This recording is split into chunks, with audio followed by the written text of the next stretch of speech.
Hey, you guys. For all of you that are tuning in right now, this is Angelia with Greenwood The Podcast. So we have an amazing man here with us today. He is the modern day caveman. That's all one word. When you go out there and you look for him on social media, he is intelligent. He has a story to tell that is riveting, and he's full of information. And he's also full of a spirit of focus and a spirit of doing better in the world and doing better for others. And so we're going to go ahead and start by showing you the promo, and then we'll pop back in here and we'll have a discussion. So first I want to say T Will is not with us this evening. Him and his wife are taking a lovely vacation for 21 days, the amount of time that they've been married. And so they're touring some islands, and we won't see them, but that's fine. We want to give them peace, love, and harmony. And Jack is somewhere lost in the matrix.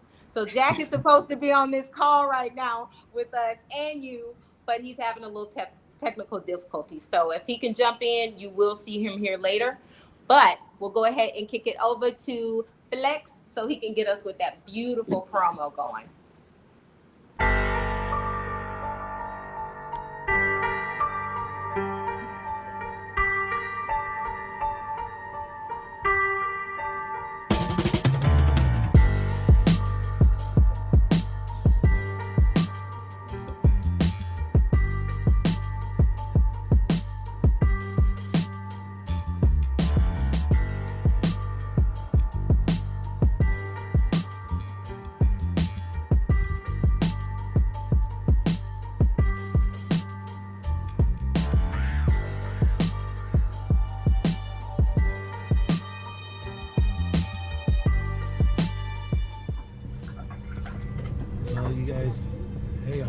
I'm on the plane. Look, want to see out the window? Look at that.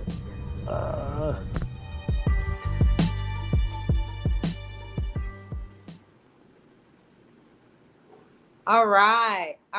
Thank you so much, Flex. So what I'm going to do is I'm going to pop right in here, and I'm going to introduce the modern day caveman. I'm going to let him tell you about why you should be listening to his story, following his channel, and taking action when it comes to privatized prisons and the transition that prisoners face when they actually leave. So This is something that has always been toyed around with. It's something that you talk about. If you've watched, several shows and Netflix shows that talk about the prison system and how it's unfair and how it's filled with blacks and so on and therefore. We have someone here with us today that hasn't had that experience, and he's going to tell us how he's moved through it. So everybody, thank you so much for being here. Modern day caveman, go ahead and introduce us. Give us your government name and let us know how you're going to bless us today. Well, it's actually, I feel like I'm the one being blessed, being able to have a platform. So I thank you, the whole crew, everybody. But my name is Ramon Reid, a.k.a. Modern Day Caveman. I just got out of prison roughly around Tuesday. It'll be 2 months, actually, 2 actual months. I did 23 years straight. I got a total of 31 years in. I've been in the federal system and I've been in the state system, both. I've been everywhere from the county jail to maximum security United States penitentiaries. This is like when I got out this last time, this was my third or fourth time. I think it was my fourth time getting out. It was my fourth time getting out of prison. And I had determined that I was not going back because I realized the mistake that I had made. And while I was incarcerated, I kept seeing guys coming back and forth, and I kept asking them what they were doing, and I'll notice what was going on. And I was like, I'm not going to do those mistakes. I know the mistake that they was making. So, and I saw that the prison system didn't help you for release. And the guys like me, because I don't have a substance abuse problem. And so if you don't have a substance abuse problem and you're not a sex offender, right? But you're a violent offender, they kick you to the curb and they ain't trying to kick it with you. They ain't trying to help you out. Like it's a bad look for violent offenders. And I knew that when I got out, it was going to be interesting to see how I struggle, and how I overcome, because I knew that I believed in God. I believed in myself, and I had a great support system. I surrounded myself by positive people, and I said nothing but positive things is going to happen. I willed that, and I just believe that God had that in store for me. Wow. Wow. That's amazing. I know Craig had a question he wanted to kind of bring in here. Craig is also filling in for us, you guys, for T Will and now for Jack. So Craig, go ahead. You Mute. Yeah. We all know that the prison system struggles with programs that help integrate people back into society. Can you talk to us a little bit about what some of those struggles are with the programs that they offer? Yeah. Okay, so the problem is there's a waiting list for each program, especially for guys like, let's just say, I'll give you an example. I use me. I put myself on the operating table. So they didn't really have, the last institution that I was in didn't really have a pre-release program, right? They didn't really have anything to where you had pre-release material. What they did was they had this video conference thing set up for guys that was getting ready to get out, and they'd sit in this video conference and they'd give you that, and they would tell you about the resources that are available, but they didn't really apply it to like guys like me. I said, like, I'm a violent offender. So the waiting list for the actual programs, so they want me to take Thinking for a Change and Victim Awareness, right? Now, the waiting list for those class is super long, and they do it by how the closer you are to getting out, the faster they want to try to put you in there, because they want to have you complete that program before you get out. So me coming in, I got like a 16-year sentence. They're telling me I got to wait till the end of my bit to take this class. You see what I'm saying? And it's like, wait a minute, I'm trying to take the class now so I can change now. Yeah. You telling me like just hold on until I get to the end of my bit and then I can take the class. So it sounds like the problem with that is that you're taking the class towards the end, so you haven't had a whole lot of time to try to implement some of the things you learn and how to interact with people. Is that what you're saying? And what I hear is that there's absolutely no focus on transitioning. No. I mean, the problem is from the time that you get released from prison to the time that you come out the gate, there's no help right there. You understand what I'm saying? That gap right there, just that little gap right there, because you got to start making decisions at that point, right? And if you like for me, if I didn't have a place to go, where was I gonna go? They told me that the halfway houses don't accept me because I'm a violent felon. You see what I'm saying? So I'm like, if I didn't have a place to go, they tell me, oh, you can go get in the shelter. You need to hurry up and get up there though, because if you don't make it before a certain time, you won't get in. Wow. So what were your charges that led you to prison? I started off I have to go back, right? So it started off in 1988. I graduated from high school, and I had enrolled in the delayed entry program in the Army. I was going to the Army. I was a star wrestler. I went to the state, placed and everything, and I was like, I'm going to the service. And the weekend before I was to leave, I went out with a couple of my friends, and we went to this predominantly white bar, and my friends got into an argument and things got said and blah, blah, blah. We ended up leaving. We went to the gas station, and about 2 weeks before this incident happened, I had stole my grandfather's gun out of his house for no other reason than I thought it was cool to have a gun. It was like 88, gangster rap was out.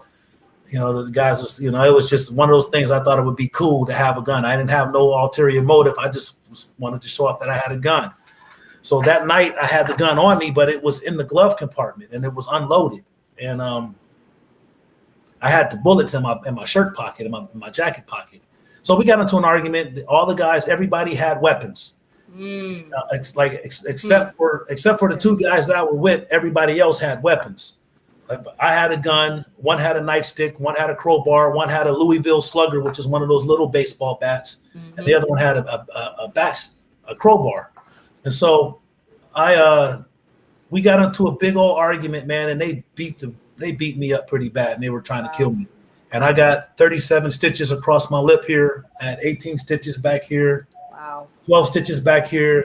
I had some bruised ribs, 2 broken fingers, multiple scrapes, but at the end of the day, I shot one of them to get him off me. I just shot him in the leg. I fired. I had two bullets in the gun. I fired one in the air and asked him to leave me alone. And as I was falling after he hit me, I shot him again, and I shot at him in the leg and hit him in the leg. And I'm the only one that got arrested. I'm the only one that got charged, and it was crazy, man. That's how I got introduced to the criminal justice system. We had a lawyer at the time. Let me stop you right there. You said that's how you got introduced to the criminal justice system. Yeah. But you were introduced to the criminal environment precursor, correct? So you were living in an area that was predominantly, you were in a white neighborhood at the time, right? I was up on State Street, which is the commercial area. Okay. I live in Alliance, Ohio, right? At that time, Alliance, Ohio is it's like probably 35, 65, maybe 30, maybe, I don't know, maybe 25, 75% white. So, it wasn't a lot. And all the black families pretty much live in a centralized area. Either you know what I'm saying? It's not really spread out. So up that way where I was at, it's mostly college students and white residents. Okay. Okay. So, Craig, I know you talked earlier about being introduced back into society, with the struggle with those programs. What's your experience from inside? Because a lot of people don't know that Craig actually was a correctional officer for a number of years for Texas Department of Criminal Justice. Can you talk about what you saw? Well, my thing is, a lot of guys made mistakes, and so I never was on a power trip with them. I just always try to speak real to them. And I would always tell those guys, especially if I knew they were getting out, have you made changes? Are you going to get back there and run with the same people? What's your foundation going to be like when you get back out on the street? Do you have a good support system? Are you going to do stuff to better yourself? Because like I tell them, I come to work every day and I realize how hard it is. You coming out, you're going to have to check that box on that application that you've been convicted of a felony. So you're just going to have to buckle down and do whatever you can to prevent coming back. That was my whole outlook. And that's why I feel like I was put there to work in the prison system. Yeah. Well, I want to add on to that. So I tell you this, if you don't proactively prepare for your release, you're going to come back. Bottom line. If you don't plan for your release, if you think you can get out there and wing it, it's not going to work. I tried it. It didn't happen. Right. This time, I did just what he said. I was proactive. I made a plan. I set goals. I set achievable goals. I surrounded myself by good people. I got a great foundation, like my family and my friends, like my real friends that were there from day one. They stayed and they made sure that my transition was really, really smooth. But I did a lot of footwork on my own prior to getting out of prison. You have to be proactively involved in your release. Yeah, man, that's heavy. So you talked about you've been right at about 2 months. So first, congratulations for being out, man. I know that was I just can't even imagine waiting that many years to get back out. So you talked about, your name is the modern day Caveman. Yeah, and that's probably just referencing to how much has changed since you right. So can you talk about some of the biggest challenges that you have to face, as you transitioned out? Man, I'd say, when I first got out, my plan was to go to culinary arts school. So my mom and my dad, they had prepared for me to stay with them because they knew that it was probably going to be a little issue for me to try to get a job. But I had thought, if I pad my resume with enough, skills and knowledge and education and certifications, that they could possibly look past my criminal history. So I tried to pad my resume with as much as I could. So, and I'm not denying that I did. I accepted I committed a crime. Yes, I did my punishment. I'm guilty. I hold myself accountable for that. But this is what I did while I was incarcerated. Right. I used that time to do this and learn how to do that and, and make some changes within myself. So when I finally got out to start looking for a job, they wasn't trying to have it, man. It's just, wow. they was not looking like, they was like, what? Like, oh no, we don't hire felons. Nope, we don't hire felons. And the same people that say, oh, we hire felons, don't hire violent felons. Right? Oh, that's huge right there. Okay, yeah, that is huge. Yeah. That is huge. So the stigma that's attached with that. Oh yeah. The stigma that attaches with that actually holds you back. Yeah, that actually holds you back. And so, like for me, like okay, so I got my violent convictions. I got an aggravated assault, I got a carrying a concealed weapon, and I got the mother of them all, an armed bank robbery. Right. So this armed bank robbery, when you hear the word armed bank robberies, you think. What do you think? Like, let me ask you, what do you think when you I think someone going into a bank and they're saying, with a gun waving in the air, everybody give me the money. That's what I think. Yeah. So that's not what happened. Right? I'm I'm not justifying. Look, let me get this out the way. I am not justifying my actions whatsoever. So I take full responsibility for my actions. But I want to tell you how I got an armed bank robbery, right? I walked into the bank, I handed the teller a note. The note said, empty your drawer quickly and quietly. She read the note, gave me the money. I turned around and walked out of the bank. That was the crime. The police caught me at the hotel room. When they caught me, they found me with a gun on me.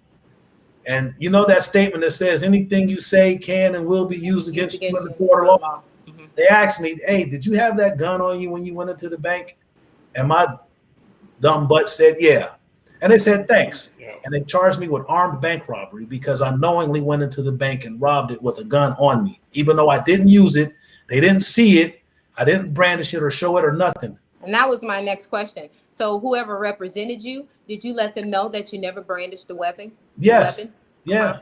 Yeah. Okay. Yeah. And your court, and was it a public defender? Yep. Okay. Which is part of the other problem. So here's a question from Jack. Jack, when able to get back on, but Jack says, what are your apprehensions or fears prior to release? Man, I've been saying this from day one. My biggest fear is getting pulled over in a remote area by the wrong cop. So is that based off what you were hearing while you were incarcerated? Yeah, yeah, man. Like I didn't want to. I was afraid to get pulled over by the police because in my mind, at that time was like, they can shoot me and they be justified because of my record. Yeah. You know what I'm saying? Like that's all they got to do is they forget about what I did. All they're gonna do is put my criminal history on trial. They're gonna expose that and say, oh, he was a violent offender. Every case he had involved guns. We thought he had a gun. Yeah, which is a good point because a lot of times when we see people get arrested, the first thing they do is go back and they dig up their past. Yeah, right. To justify what happens to them. Yeah. In the future. We talk about George Floyd. They went straight to character assassination. Right. Yeah. You know what I'm saying? And like I can't argue my past. Like I can't. I'm right. And then you put that your past along with trumped up charges, and so you have the sentence that you were given. Right. Yep. And it is. That was my biggest apprehension, man. Was like I was going to get. Like, and so I learned, like we had, I will say this, that, and I'm gonna give credit to Miss Jones, man. Like Miss Jones, she was the unit manager administrator at the last prison that I was at, right? And she the unit manager chief, right? Gotta get her title right, or she'll be mad at me. But she had these little pamphlets that explained what to do if you get pulled over by the police. Wow, that's interesting. And she made sure that when she did it, she gave them to me and had me pass them out. And I was like, wow, this is something that everybody, and it was a wallet size little card that you can pamphlet that you can fold up and put in your wallet. So I memorized it. Yeah. Wow. So I memorized it. So to know what to do when the police pull you over. Yeah. And so you did tell us briefly that when you got out, you said that you were actually able to get a car. Oh yeah, Tell us how. So they gave us the stimulus checks while we were in prison, right? And I was shocked. I was like, "What?" But so what I did though, this is like the one thing that I always did was watch the news and read, right? I wanted to be informed on what I was coming out into. So I paid attention to the politics. I paid attention to the pulse of the country as I was coming out. And when I read it's called the CARES Act. That's what caused us to get the stimulus check for the people, for the United States population. And the stipulations were: 1, you had to be a U.S. resident. 2, you couldn't be claimed as a dependent on someone else's taxes. And 3, you had to make less than a certain amount per year. And I qualified for all of them. Mm-hmm. And so I had heard that, inmates were filing for their stimulus package. So I was like, yeah, let me file for it. And I filed for it, and they gave it to me. I was like, wow. So I used the first $1,200 to pay off a credit card that that a friend of mine had got for me, and I used the second 2, which was the $1,400 and the $600. I saved them up until I got out of prison because I knew I was going to need a vehicle. So I just. Did they teach you financial training, any financial training or anything like that? Or this is all just self-taught? What to do with a credit card? Or you just had the good sense to, I want to save, I want to help, I want to do this. Was that really you? That was just really all you? I'm gonna say it was a combination of both, because I've taken a lot of programs while I was incarcerated, a lot, and I was more of a. By the time I left, I was teaching classes. Right? I was the one facilitating classes. I would do these classes like these. I was a math tutor or a GED tutor for 11 years.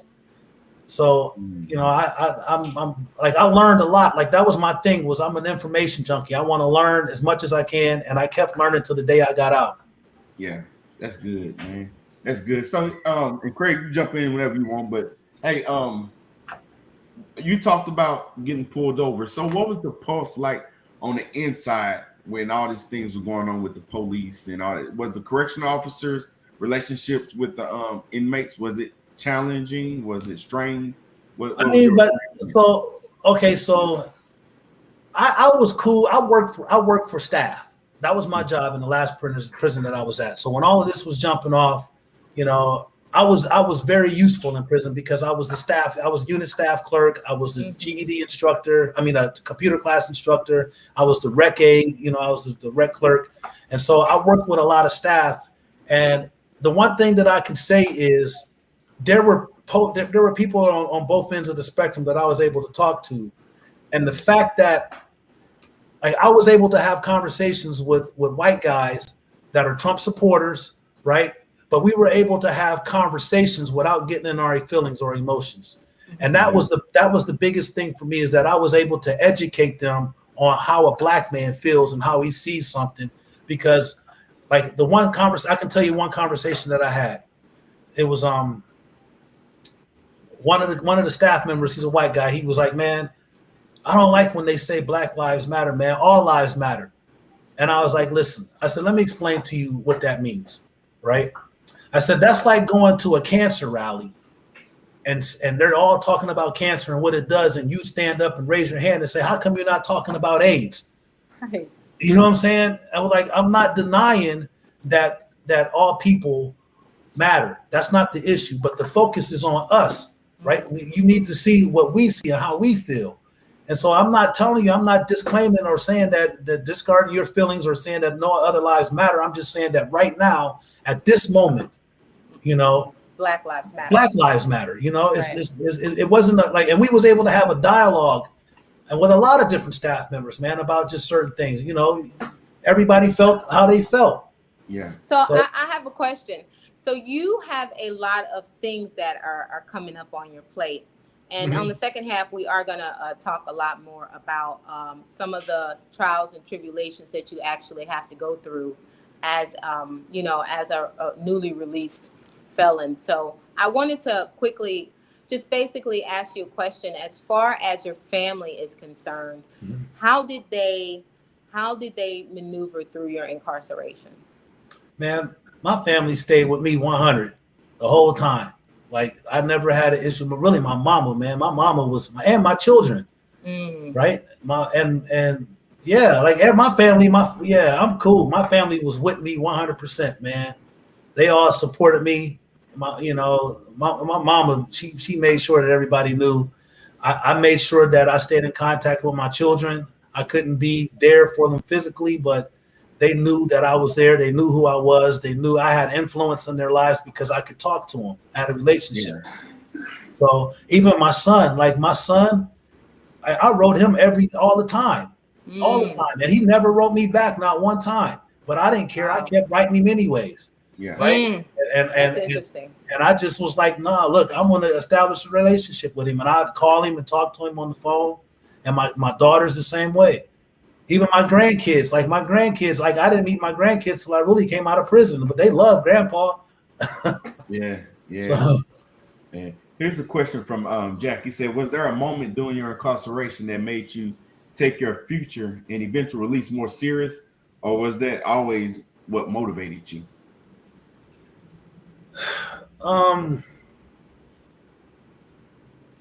No, man, like it wasn't really just one moment. It was more of a buildup into, like, I remember one time I was sitting on my rack, and that's my bunk, our bed, our bunk bed, and I was like, man, I'm tired, man. I can't do this no more. I don't got any more time left in me, and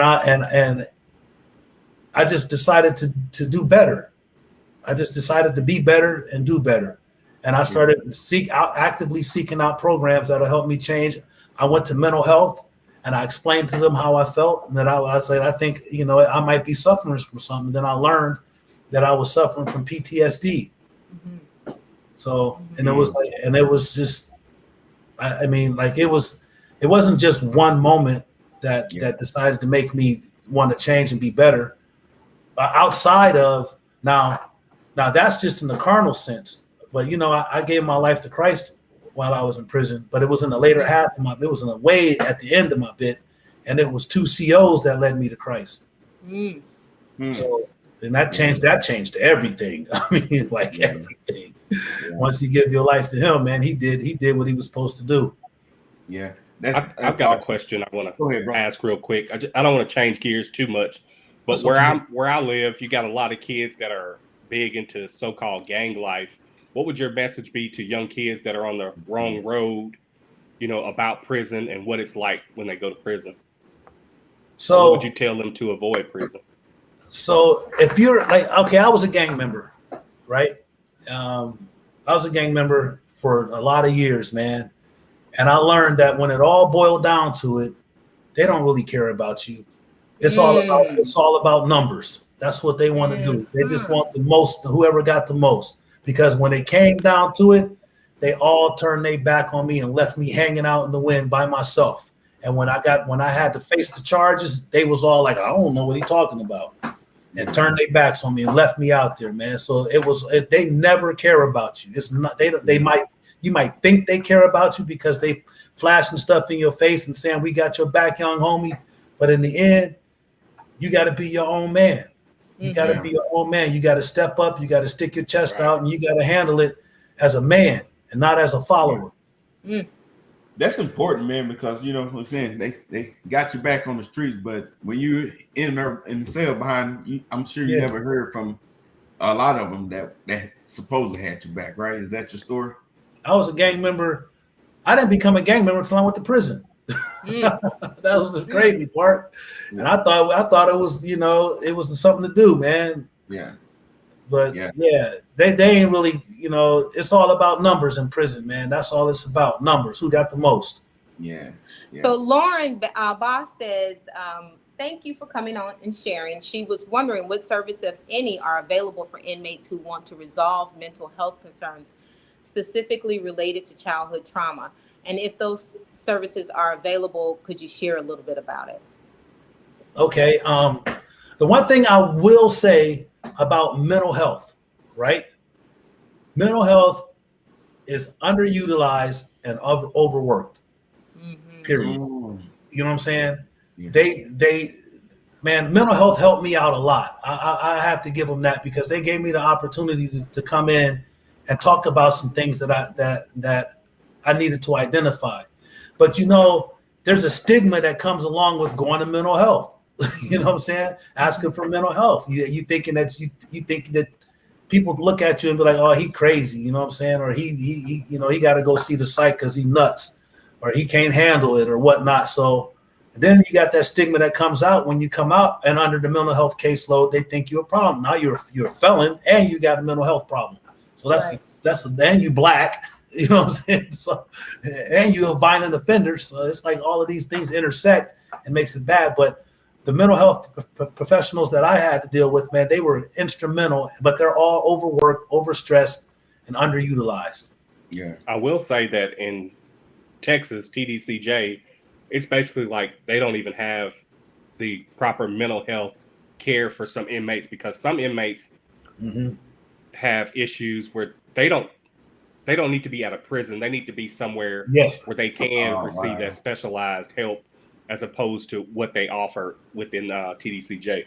It's the same way in Ohio too, man, and in the feds. Like they got people. Like I'm saying that for me, mental health worked for me. Right. Yeah. But like I said, I was proactive though. I'd always go out and seek help. I was going out and seeking help.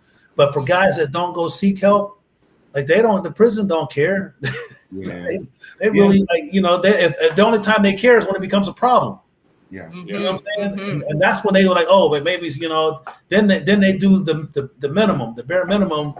But but mental health has way more power than people think. Yeah. Like mental health has a lot of power. It really does. You know it really does.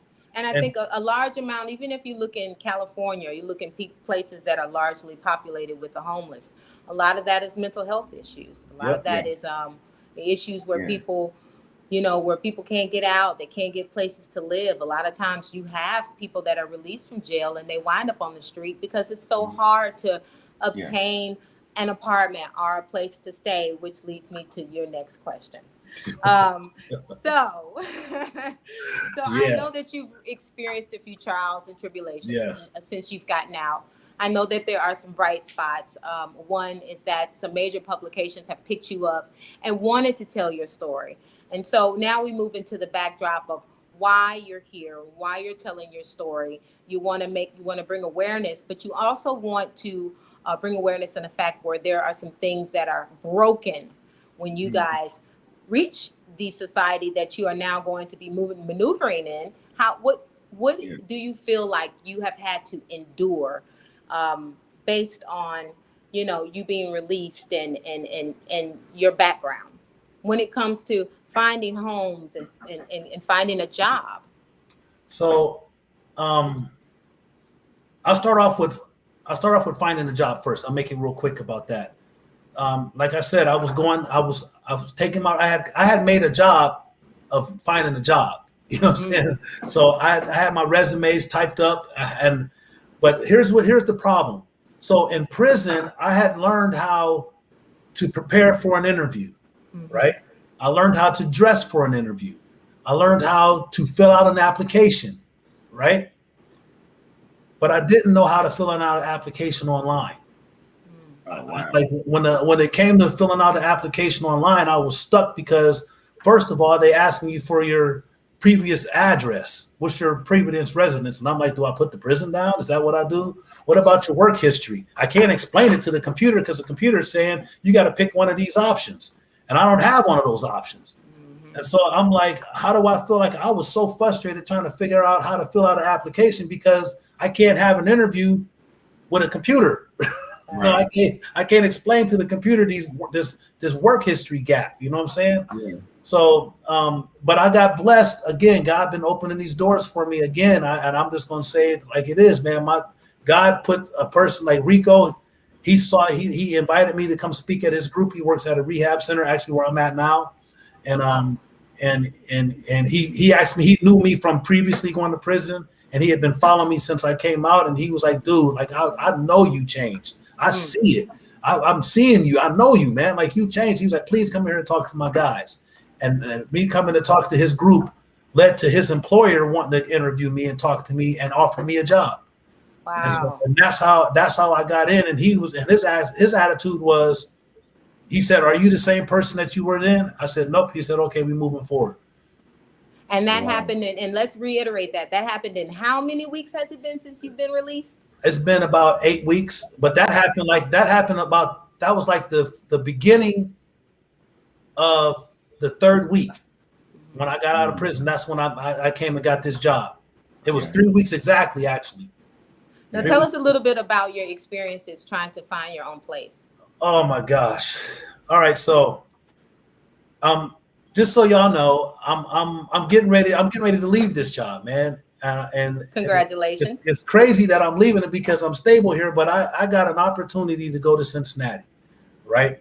And I got a job opportunity that far surpasses this, and I would be ignorant to not take this job. Let me just say that. And they found you through your platform, correct? And they found me through my platform, absolutely. And this, this organization, they heard my story, they knew my message, and they actually wanted to know if I was trying to make money or if I was trying to serve a mission.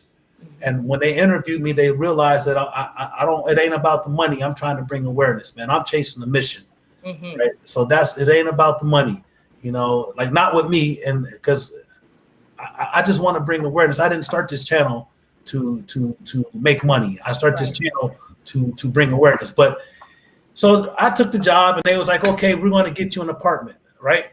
And so he started shopping around for apartments. And then he calls me and he was like, Ramon, and now this guy's a pastor, mind you. This guy is a pastor. He's like, Ramon, man, he said, let me ask you a question.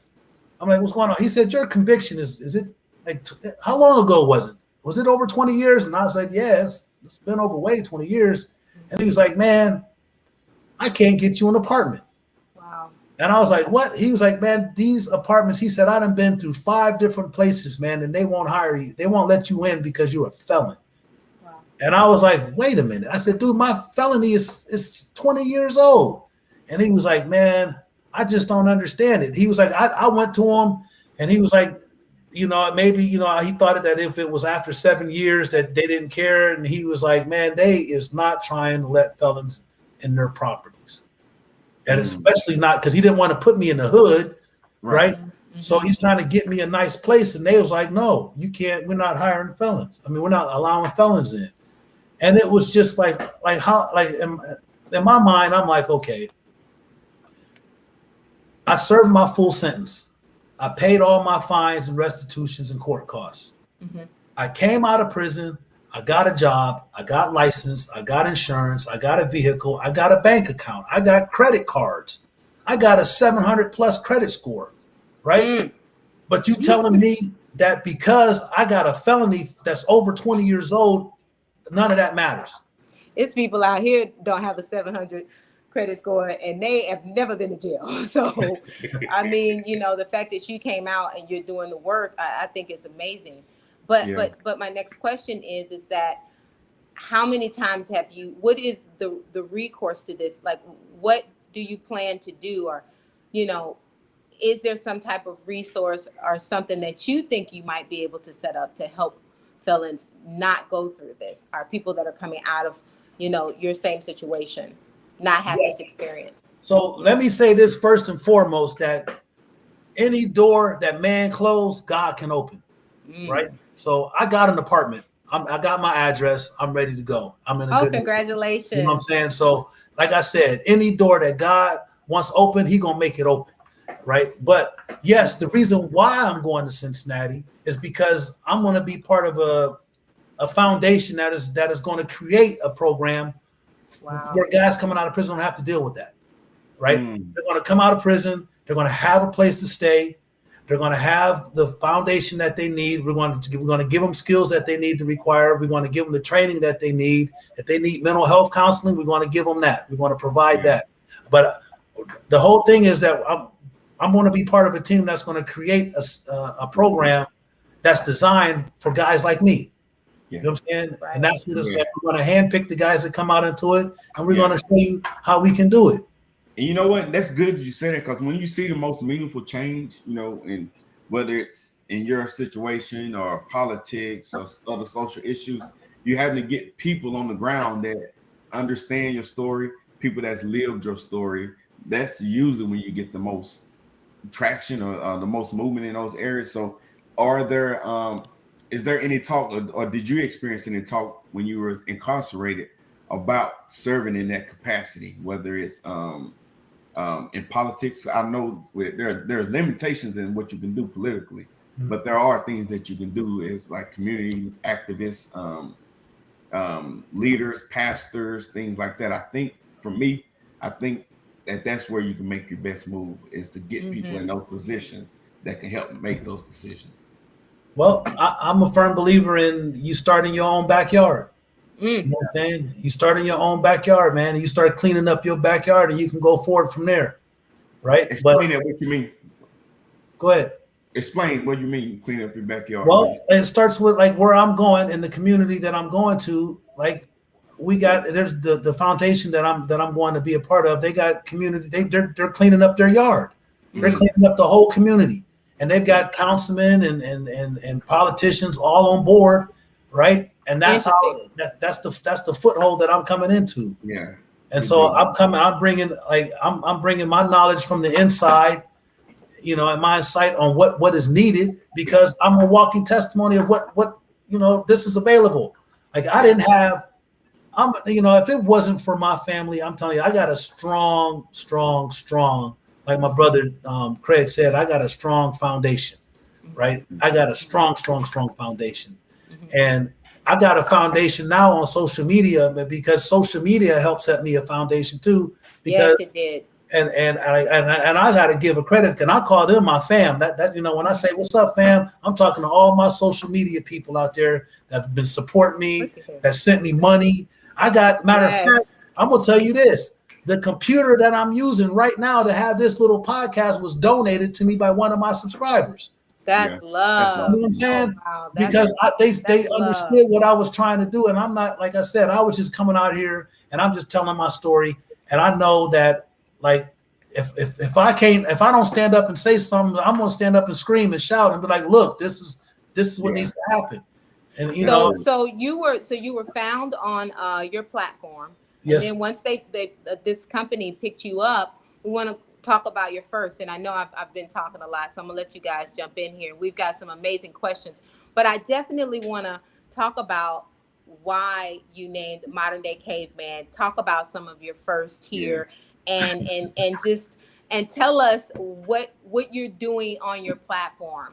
Why this is the prison reform is nothing new, and so, but it's always something new for every person that is coming out of prison. It's a new experience. So tell us, this is all about your first newness. Yeah. So let us know what your channel's about. So my channel, it serves a dual purpose, right? It's a dual purpose.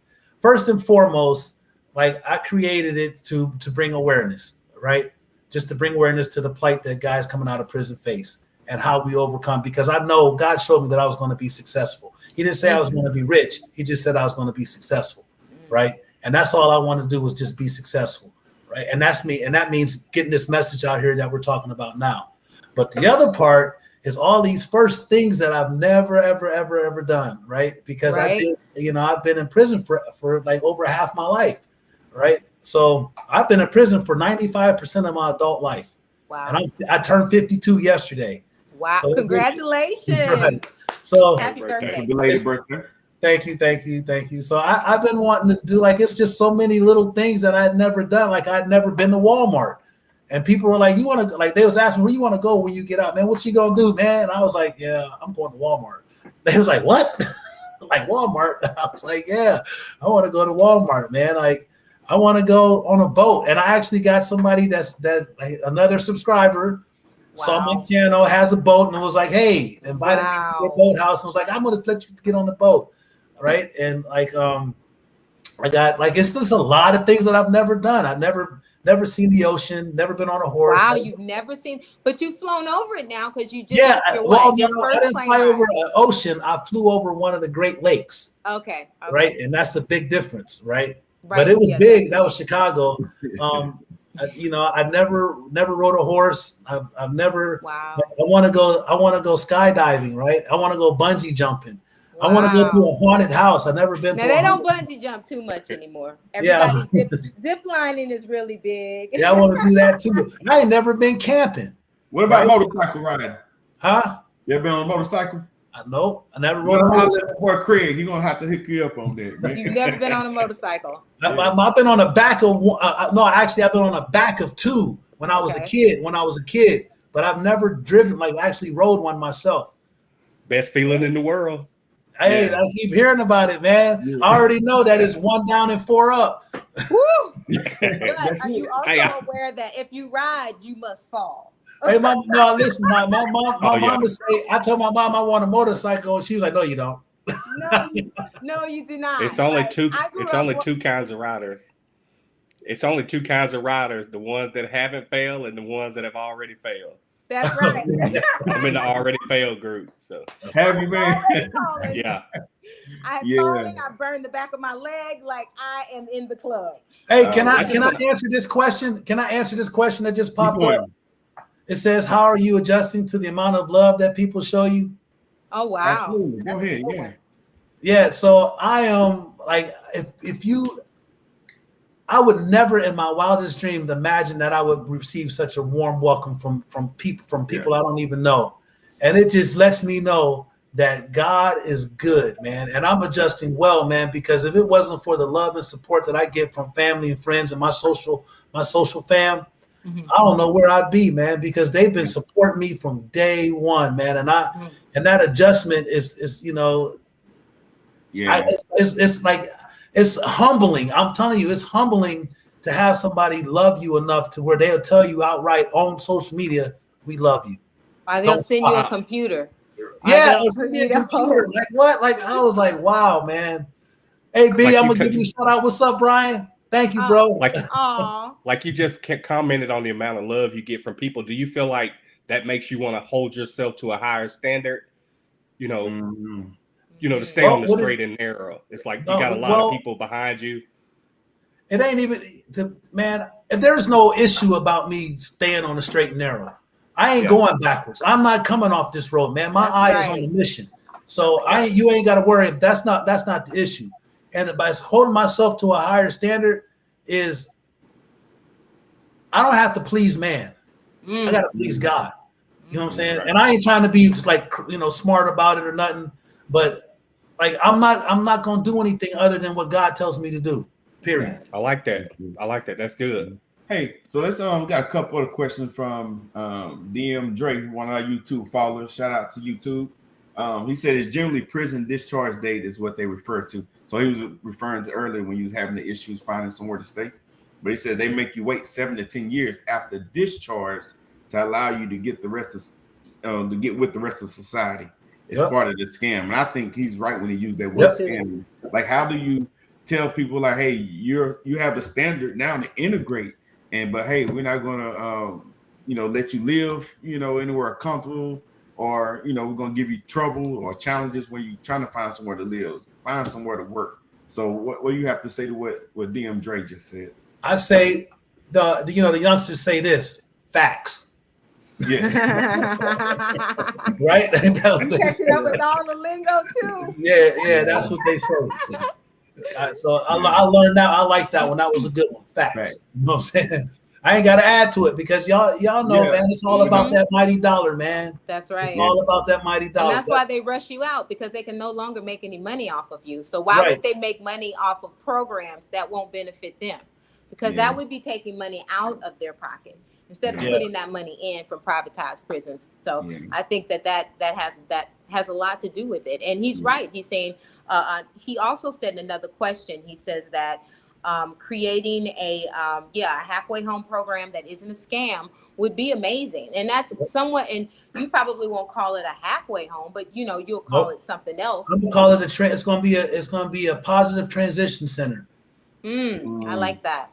And so the company that has picked you up and actually put you in a position where you could actually quit your current job, considering you've only been out a little bit over 8 weeks, they're going to help fund your project. Yeah. And they were the one to help you get your first, which is your first flight. Yeah. And that was cool, man. That was the funnest thing ever, man. And the crazy part is, every flight I went on, with the exception of that Bop Can flight, that was terrible, right? I sat next to a stewardess, and they all, they were so nice, and they was cool, man. It was real cool. They made it. Hey, I wish I could show you, but if you look on the video, I have a pair of gold wings on, right? They gave me my gold wings for first flight. Yes. I was like, yeah. Okay. I've got a question. What's up, Craig? I've got a question, and it's about like parole and parole board and stuff like that. Do you feel like correctional officers should have, I'm not saying make the final say, but have input on offenders when it comes to parole? Because it's basically like we live with the inmates the whole time. Yes. So if you observant like I am, you know pretty much if somebody's doing right or what they got going on or whatever. Yeah, so I believe that absolutely, man, because the COs are the ones that interact with the inmates on a regular basis. They know who's the knuckleheads, they know who gambling, they know who's stealing, they know who fighting, who getting high, who drinking, who making hooch. You know what I'm saying? Who has cell phones? Yeah, who got the cell phone? They know COs know everything because somebody gonna come and tell them what's happening. You know what I'm saying? You know everything that's going on. So if you really want to know an inmate's character, and I hate using that word inmate, but that's the word that we got to use. But I really hate using that word. But when you're in prison, that's what you are, an inmate. So, but yeah, man, because like I've had COs write letters to the parole board for me, right? Wow. I've had COs like make recommendations for me, man, because they was like, look, man, I know I had one CO who knew me prior to my change, right? And then met me again afterwards and was like, dude, like, I'm amazed at you, man. And he literally wrote a letter to the parole board, gave his credentials and everything, who he was. Yeah. It was like, man, this guy is an exemplary example of how the process can work if you use it. That's you know good, what I'm saying? Hey, so to answer your question, Craig, yes, I think CO should have a say so. Absolutely, I agree. And I want to say something too. You also said when we talked to you, you said you are not an anomaly. Yes. So that's the fact that people think I am. You know what I'm saying? That I come out of prison and I did what I did. Like I made it. I got a coworker. I'm gonna, my coworker Lee, right? Mm-hmm. He did 12 years in prison. He got his own business. You know and he was, so I know that when people people looking at me was like, oh my God, you doing such a good thing. You doing this, you doing that, blah, blah, blah. The fact that people think that I'm unique, that's the problem. Because there's a lot of me's out here. There's a lot of me's out here. It just ain't saying nothing. Yeah. So we're getting close to a wrap up time, but I want you, one of the conversations we had earlier about the support. So you got amazing amount of support from friends and family, but I probably for your story, there's probably 5 or 10 that's the total opposite. What can you say to them to encourage them to give them another direction to go? Because it has to be pretty disheartening to not have the level of support that you had. So believe it or not, man, go to a church. Go to a church, man. Go to a church and tell them your situation. Go find a pastor, man, and explain the pastor your situation, man. And I just don't see a pastor turning you away, man.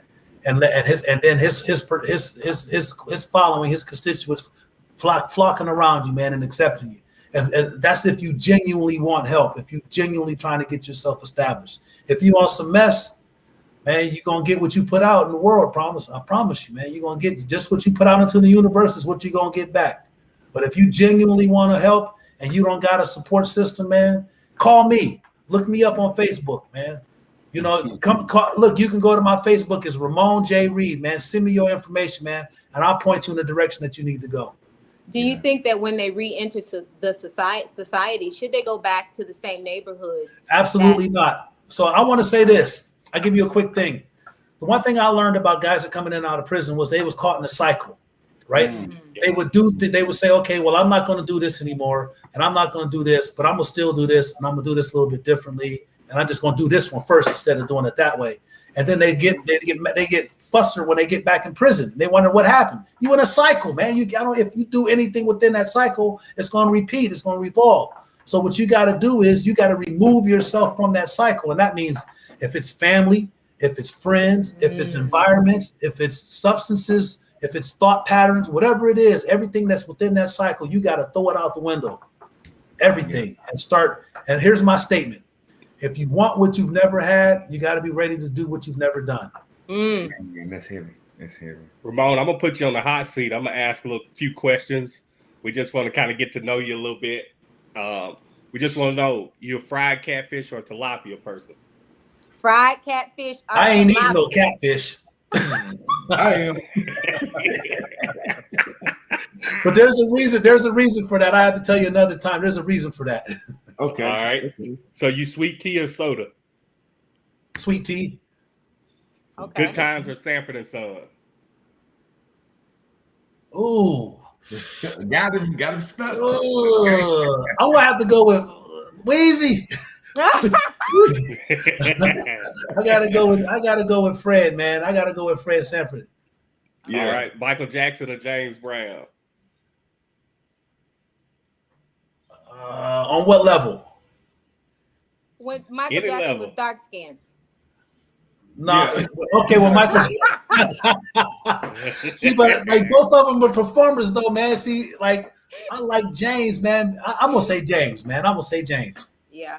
All right. He kept it basketball 100. team? He kept it 100. If you had to pick a basketball team, who's your basketball team? Wherever LeBron is playing. Right on. Hey! All right. This one right here. This question right here could get the show closed early. All right. So you got to think about this one. Which one's the better organization? The Dallas Cowboys or the San Francisco 49ers? Ooh, I don't like neither one of them. Me and Frank. I don't like neither one of them, man.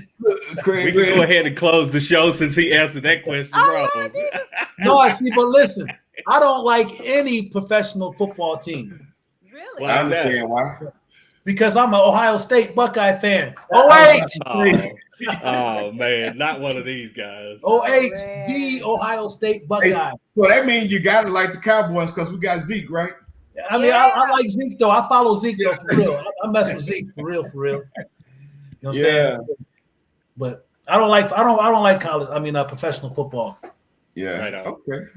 And is that because you feel like maybe it says, Bro Raymond, I like your energy and humility. I wish you a tremendous success on your journey. You do. You have the best energy. I mean, you know what you want. You mapped it out, and you had the time to do it, so you did it. You know, and you made sure you surrounded yourself. And like you said, your support system is that's just so important. And Yes, it is. I see that having a support system, that's important. But then you have some brothers that do have support systems and sisters that have support systems, and they still take those for granted. One last question, and I don't like to end on a sour note, but I just wanted to quickly ask you, because we're ticking in, you know, do you feel like the violence in Black communities has increased? I don't know. I mean, you know, if you listen to the news reports, yeah, you know what I'm saying. But I don't know if that's the case. Right. I don't know if that's the case or not. You know, that's all. Right. You know, the news always tells you the bad picture. They'll never point out the good. Yeah. You know what I'm saying? So, in my hood, it ain't increasing. That's right. You know, that's on. I don't know. I ain't been in a hood to know if his violence is increasing. It's getting bad out here in my hood in Little Elm. And I think sometimes people script their own narrative. You funny. I think that people script their, you know, a lot of these media outlets script their own narrative. But I think definitely. that the reason why you were picked up by a media outlet was because they thought that you were an anomaly. They thought that there was something unique and different with you, but you can now take that momentum and do something beautiful for people around you. And that is unique, because you cannot get people to do that. We can't get people to help each other, and that is what makes you unique. Well, I am my brother's keeper. Yes, I just want to take a second to say I salute you for just having the attitude you have for going the extra mile, doing what you're doing, and then just bringing awareness to everything that you're bringing awareness to, and just keep doing what you're doing and keep pushing. It's good, man. Yeah. Hey, and shout out to you too, Craig, man, for filling in for us, man, coming to help us spread the word, man. A lot of y'all don't know, man. Craig is he's social media rich, man. He might not got all the money, but he got all the followers, man. Hey, So, Craig, if you know how to reach you and follow. Craig does a lot, especially during the holidays. Craig takes donations, and he just goes to Walmart and randomly hands out gift cards to people, man. And wow. Let me know what Walmart, because I'm gonna be there with the modern day caveman. We gonna Yeah. get gift cards. Hey, Craig, when I grow up, I want to be just like you. That's amazing. No, man, be better. Be better. All right. And Ladybug, if you don't mind, and I don't want to put you on the spot, I want to make sure that people understand how this show ties into the mission of Greenwood. Can you? Okay, so what we're doing with Greenwood is that we are trying to be as unique as the modern day caveman, and we're trying to bring awareness to issues and situations that happen inside of our communities that matter. So it is important to us that we get those stories out and we amplify voices that aren't always heard. Last week, we had a beautiful woman by the name of Tanisha on that had an experience that was negative in Walmart. And so those experiences happen again and again, and not just in Walmart, all over this country. So I feel like there's a lot of, TikToking and instant memes, and a lot of times we see these injustice and it's just a scroll on our phone. So what we're trying to do is when those things, especially if it's viral, we really want to find out what has happened, what's going on, and how we can help and how you can help and the people and the listeners can help. And so the best way to help is to start out by first going out and liking the Modern Day Caveman's page, helping support him and his platform, reaching out to Craig and finding out how you can be a support of him and his platform, and then coming here to Greenwood every single Sunday. So right here, we've listed the links where you can find the Modern Day Caveman. Again, that's all one word. That's how you find him. You go straight to his YouTube page. And he tells me that he's working on a TikTok. And he's also working on a GoFundMe, which he wasn't really familiar with. So everybody knows Cash App, but he's going to work on a GoFundMe, and then we'll make that available on our page as well. Yeah. And so you can always find him by his first and last name on Facebook. And so if you ever have any questions, if you need a little bit more information, you can always reach out to us on our page, and I'll help you link up with him, and we can always move from there. So I think that this has been such a great show today, a wonderful program. I really want to leave our guests with the last word. So I'm going to leave with this. God loves you, and so do I, and there's absolutely nothing you can do about it. Peace. Peace. Cue the outro. We got an outro for today. Oh, yeah. We're going to do this one more time. Thank you, guys. It was so much fun. Seems like an hour is never enough.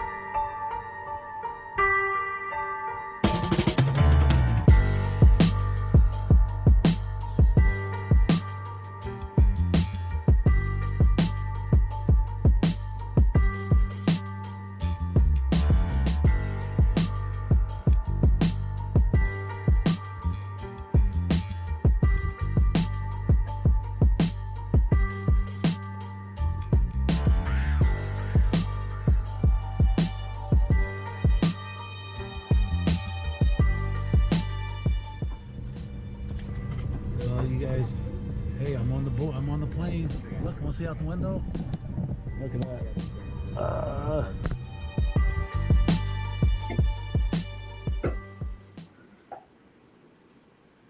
Thank you, Amisha Thomas. That's a beautiful name. I like Amisha. That's cute. I know. Isn't that's our very own. Are we still on? So you dating? Listen, we off now. Let's talk. You dating? No, we still on. We ain't ended yet. Because so let me tell you this. The first thing that I decided when I came out is that I was not going to be pursuing a relationship. That I had to focus on me before I could start focusing on me and my emotions and somebody else's emotions. Right. So I needed to get me together first, and I gave myself at the very least, a year. Yeah, a year. And you know what you're saying is that's any piece of advice that people will give anyone who's trying to pursue a relationship to make sure that they're healthy before they try to go and yoke up with somebody. So, man, good deal. Yep, those flight attendants, they was trying you though. I'm here to tell you, they was trying a safer situation. No doubt. Someone said that's maturity. That's mature. Yeah. It is most important step, self-preparation before activation. Yes, Ebony. Absolutely. Yes. Mm-hmm. Yep. Hey, so I appreciate y'all. Thank you so much. And I will get with you, Mr. Reid, and build your outro for you.